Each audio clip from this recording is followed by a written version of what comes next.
ఏ రిలేషన్షిప్లో అయితే ఇంటిమెసీ ఉండదో ఆ రిలేషన్షిప్ ఎక్కువ నాళ్ళు ఉండే అవకాశం లేదు. అది ఫ్రెండ్షిప్ రిలేషన్ కావచ్చు, సిచ్యువేషన్ రిలేషన్ కావచ్చు, what ever the relationship, physical intimacy is the important ingredient. యూజువల్గా ఫిజికల్ ఇంటిమెసీ ఉన్న వ్యక్తులు తొందరగా విడిపోవడానికి ఇష్టపడరు. సో ఈ ఫిజికల్ ఇంటిమెసీలో ఏం జరుగుతుంది అంటే, శరీరానికి ఇంకొక శరీరం, స్కిన్కు స్కిన్ తగిలినప్పుడు కొన్ని హార్మోన్స్ బాడీలో రిలీజ్ అవుతాయి. వాటిని లవ్ హార్మోన్స్ అంటారు. ఆక్సిటోసిన్ అని, డోపమైన్ అని ఇట్లాంటి హార్మోన్స్ ఉంటాయి. ఈ హార్మోన్ రిలీజ్ వల్ల మనిషికి ఒక రకమైన సైకలాజికల్గా రిలాక్సేషను, తర్వాత బీపీ తగ్గిపోవడము, హార్ట్ అటాక్లు రాకుండా ఉండడము, ఇవన్నీ జరుగుతాయి. ఎవరైతే శృంగారంలో కూడా పాల్గొనడానికి ఇష్టపడరో, లేదా శృంగారం పాల్గొనడం వల్ల వచ్చే ప్రాబ్లమ్స్, ఫర్ ఎగ్జాంపుల్ ప్రెగ్నెన్సీ వల్ల కానీ డిసీజెస్ కానీ ఉన్నాయనుకున్నా కనీసం ఇంటిమెసీ అన్నా మెయింటైన్ చేసుకోండి. సో ఇంటిమెసీలో పెనట్రేషన్ ఒకటే కాదు. మనం అమెరికాకు అటో వెళ్ళినప్పుడు రోడ్డు మీదే అబ్బాయిలు అమ్మాయిలు గంటల తరబడి కౌగులించుకొని నిల్చొని ముద్దు పెట్టుకొని ఉంటారు. మనకి ఇండియాలో అది సోషల్లీ నాట్ యాక్సెప్టెడ్. మన వాళ్ళు బెడ్రూమ్లో 2 నిమిషాలు కిస్ చేయడానికి కూడా పెద్ద తప్పు చేసిన ఫీలింగ్లో ఉంటారు. శృంగారం అంటే కేవలం పెనట్రేషనే కాదు, టచ్, తర్వాత అమ్మాయికి మధ్య మధ్య పలకరించుకోవడాలు, ఆమె అవసరాలను గమనించడము, వాళ్లకు సెక్యూరిటీ ప్రొవైడ్ చేయడము, ఇవన్నీ కూడా పార్ట్ ఆఫ్ ది రిలేషన్షిప్పే. అమ్మాయిలు సామాన్యంగా ఎవరైతే సెక్యూరిటీ ప్రొవైడ్ చేయగలుగుతారో, ఎవరి వల్ల అయితే నష్టం ఉండదో వాళ్ళని ఇష్టపడతారు. అబ్బాయిలు బటర్ఫ్లై లాగా ఉండాలి. బటర్ఫ్లై చాలా నాజూగ్గా ఉన్న పువ్వు మీద వాలుతుంది, అందులో హనీ తీసుకుంటుంది, మళ్ళీ ఇంకో పువ్వు మీదకి వెళ్తుంది, కానీ ఏ పువ్వును అది డ్యామేజ్ చేయదు. కానీ అదే కనుక క్యాటర్పిల్లర్ అయితే గొంగళి పురుగు అంటారు. అది పూలను తినేస్తుంది, చెట్టును తినేస్తుంది, ఆకులను తినేస్తుంది, అంతటినీ డ్యామేజ్ చేస్తుంది.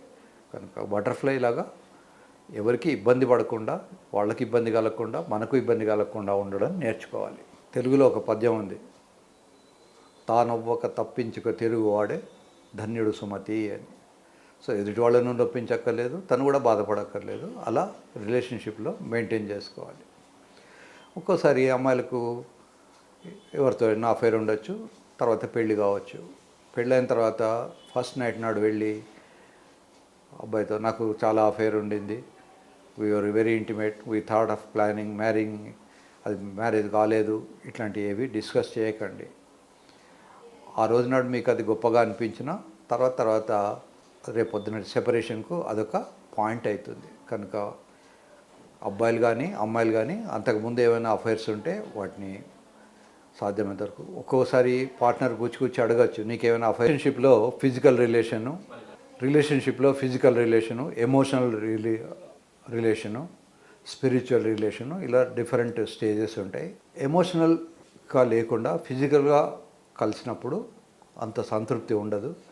ఫర్ ఎగ్జాంపుల్ ప్రాస్టిట్యూట్స్ ఉంటారు, పాపం వాళ్ళు డబ్బులకు ఆశపడి ఫిజికల్ రిలేషన్ ఉంటుంది.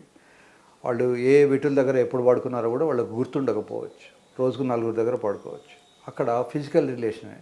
ఆ ఫిజికల్ రిలేషన్లో ఎమోషనల్ బాండింగ్ ఉండదు కనుక వాళ్ళకు కానీ వాళ్ళ పార్ట్నర్స్ కానీ తృప్తి ఉండదు. Now we come back to emotional relation importance.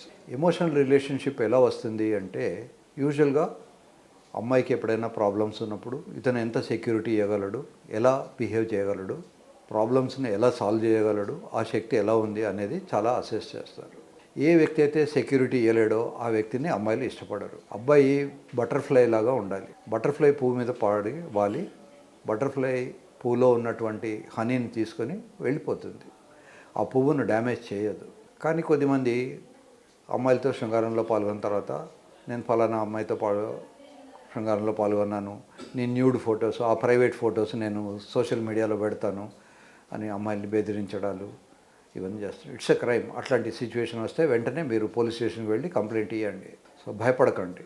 రెండోది, అబ్బాయిలు కేవలం డబ్బులు ఇస్తే అయిపోతుంది అనుకుంటారు. కాదు, డబ్బులు స్పెండ్ చేసినప్పటికీ కూడా అమ్మాయిల అవసరాలు, అమ్మాయిల సెక్యూరిటీ, అమ్మాయిలకు ఇప్పుడు మీతో ఇంట్లో పేరెంట్స్కి కనుక ఇష్టం లేదనుకోండి, మీతో అఫేర్ ఉన్నా కూడా వాళ్ళు కట్ చేసుకొని ఇంకో మ్యారేజ్ చేసుకోవచ్చు. అది వాళ్ళ రైట్, అది వాళ్ళకు ఉన్నటువంటి భగవంతుడు ఇచ్చినటువంటి ఫ్రీడమ్. దాన్ని మనం విషయనట్టే నాతో ఒక రోజు అఫైర్లో ఉన్నారు కనుక మీరు జీవితాంతం నాతోటే ఉండాలని ఫోర్స్ చేయకూడదు. తర్వాత ఈవెన్ పెళ్ళైన తర్వాత కూడా ఏదో మనం గేదెను కొనుక్కుంటే ఈ గేదె నాది, ఈ ఆవును కొనుక్కుంటే ఈ ఆవు నాది అన్నట్టు ఉండదు. సో అమ్మాయిలకు కూడా కోరికలు ఉంటాయి, అమ్మాయిలకు కూడా డిజైర్స్ ఉంటాయి. అమ్మాయిలు కూడా వాళ్ళ వాళ్ళ ఇష్టానుసారంగా వాళ్ళు బిహేవ్ చేస్తారు. ఒకరోజు మనతో చక్కగా ఉన్నంత మాత్రాన జీవితాంతం మనతోనే ఉండాల్సిన అవసరం కూడా వాళ్ళకు లేదు, మనకు కూడా లేదు. సో అలా అని చెప్పేసి వాళ్ళను డిచ్ చేయాల్సిన అవసరం లేదు. ఒకవేళ అమ్మాయికి ఇష్టమై అబ్బాయికి ఇష్టమైతే మీరు హ్యాపీగా పెళ్లి చేసుకోండి, గొడవలు పడకండి. There are so many NGOs, వాళ్ళందరూ కూడా మీకు హెల్ప్ చేయడానికి కూడా రెడీ ఉంటారు. అది ఇంటర్ క్యాస్ట్, ఇంటర్ రిలీజియస్ ఇట్లాంటివి అయితే కూడా. బట్ ఏ రిలేషన్స్లో అయినా ఎప్పుడైతే ఫిజికల్ ఇంటిమేసీలో ప్రాబ్లమ్స్ ఉంటాయో ఆ రిలేషన్షిప్ ఎక్కువ రోజులు నడవదు. ఈవెన్ పేరెంట్స్ చేసిన పెళ్ళిలో కూడా ఒకవేళ ఫిజికల్ రిలేషన్ లేకపోతే అది బ్రేక్ అయిపోతుంటుంది. కనుక ఫిజికల్ రిలేషన్షిప్ అనేది, ఇంటిమేసీ అనేది వెరీ ఇంపార్టెంట్. ఇండియాలో penetration is considered as intimacy. మిగతా కంట్రీస్లో కౌగిలించుకున్నా, ముద్దు పెట్టుకున్నా, వాళ్ళు చాలా గంటలు గంటలు కూడా రోడ్డు మీద కూడా ముద్దు పెట్టుకుని 10 నిమిషాలు అరగంట ఉండగలరు. మనకు అట్లాంటి అవకాశాలు లేవు. ఎవరికైతే ఇంటిమేసీలో ప్రాబ్లమ్స్ ఉంటాయో వాళ్ళు దగ్గరలో ఉన్నటువంటి డాక్టర్ని కలవండి, మొహమాట పడకండి, వ్యాగ్రా లాంటి ట్యాబ్లెట్స్ వేసుకోండి. అది వేసుకోగా కూడా మీకు ప్రాబ్లమ్స్ కంటిన్యూ అయినా, లేదా ఆ ట్యాబ్లెట్స్ టాలరేట్ చేయలేనంత హెడేక్ రావడం కానీ, విజువల్ డిస్టర్బెన్సెస్ కానీ, యాసిడిటీ కానీ అట్లా ఉన్నప్పుడు, సివియర్ బ్యాక్ ఎక్ ఇలా ఉన్నప్పుడు, అవి మీరు టాలరేట్ చేయలేని అనుకున్నప్పుడు ఇంప్లాంట్ సర్జరీకి వెళ్ళండి. ఒకప్పుడు ఇంప్లాంట్ సర్జరీ అనేది కేవలం వృద్ధులకు మాత్రమే చేద్దాం అనుకునేవాళ్ళు. ఇప్పుడు అలా కాదు. ఏ ఏజ్ వాళ్ళైనా ఒకసారి కనుక వయసు వెళ్ళిపోతే మళ్ళీ వయసు రాదు. యూజువల్గా 35-40 ఇయర్స్ దాకా మనిషి సెటిల్ అవ్వడానికే పడుతుంది. ఆ 35-40 ఇయర్స్లో పెళ్లి చేసుకున్నా కూడా అతనికి సెక్స్ సామర్థ్యం ఉండకపోవచ్చు, సెక్స్ సామర్థ్యంలో తగినంత ఎక్స్పీరియన్స్ ఉండకపోవచ్చు, తను చేయలేకపోవచ్చు. కనుక అట్లాంటి ప్రాబ్లమ్స్ ఉన్నప్పుడు మొహమాట పడకుండా దాన్ని ఏదో సాల్వ్ చేసుకోండి. ఇంప్లాంట్ సర్జరీ అనేది పెద్ద హార్ట్ సర్జరీ, బ్రెయిన్ సర్జరీ అంత సీరియస్ సర్జరీ కాదు. So implants nowadays, even German implants are available at the affordable price. కనుక సర్జరీ చేసుకొనైనా మొత్తానికి అమ్మాయిని తృప్తిపరచండి. నాకు రీసెంట్గా ఒక కపుల్ వచ్చారు. ఆ కపుల్లో పెళ్ళై దాదాపు 1 year అయిపోయింది. అమ్మాయి వాజ్ ఇన్సిస్టింగ్ నాతో ఇతను సంసారం చేయట్లేదు అని. అతనేమో ఇరిటేట్ అయిపోయి ఈ అమ్మాయి ఏమైనా ప్రాస్టిట్యూట్ హౌస్ నుంచి వచ్చిందా అని ఆమెను డిస్కరేజ్ చేసి ఆమెను హర్ట్ చేస్తారు. సో అలా కాకుండా నిజంగానే జెన్యున్గానే అమ్మాయికి ఏం ప్రాబ్లం ఉంది, ఏమవుతోంది, ఎందుకు లేవట్లేదు, నేను తీరా టెస్ట్ చేస్తే అతనికి హార్డ్నెస్ లేదు. హార్డ్గా ఉంటే తప్ప అది లోపలికి ఎంటర్ కాదు. ఎంత హార్డ్గా ఉండాలి అంటే అవసరం వస్తే అది 500 గ్రాముల బరువును కూడా మోయగలిగి ఉండాలి. అప్పుడు మాత్రమే అది లోపలికి ఎంటర్ కాగలదు. దాన్ని యాక్సియల్ రిజిడిటీ అంటారు. ఈ పినైల్ రిజిడిటీ కోసం వ్యాగ్రా లాంటి ట్యాబ్లెట్స్ వాడుకోవచ్చు. ట్యాబ్లెట్స్ పనిచేయని వాళ్ళకి కానీ, ట్యాబ్లెట్స్ వేసుకున్న టాలరేట్ చేయలేని వాళ్ళు కానీ సర్జరీకి పోవచ్చు. సర్జరీ ముసలాళ్లే చేసుకోవాల్సిన పని లేదు. నాకు 25 years నుంచి 80 years దాకా నేను చేశాను. ఇంకొకటి, ముసలాళ్ళకి ఎందుకు అవసరం లేదు అనుకోవడం కూడా పొరపాటు.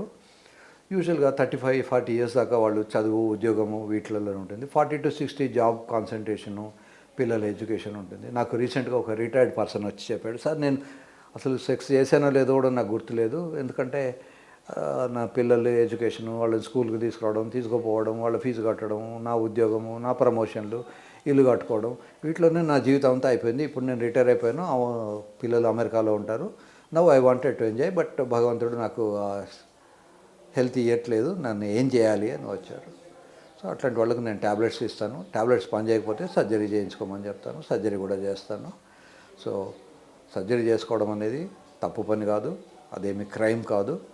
కనుక ఇప్పుడు కాలుకో చేయికో ఏదైనా ప్రాబ్లం ఉంటే ఎలాగో డాక్టర్ని కన్సల్ట్ చేస్తారు. అలాగే మగవాళ్ళ అంగాన్ని కూడా ఏదైనా ప్రాబ్లం అనుకుంటే వెంటనే డాక్టర్ని కలుసుకోండి.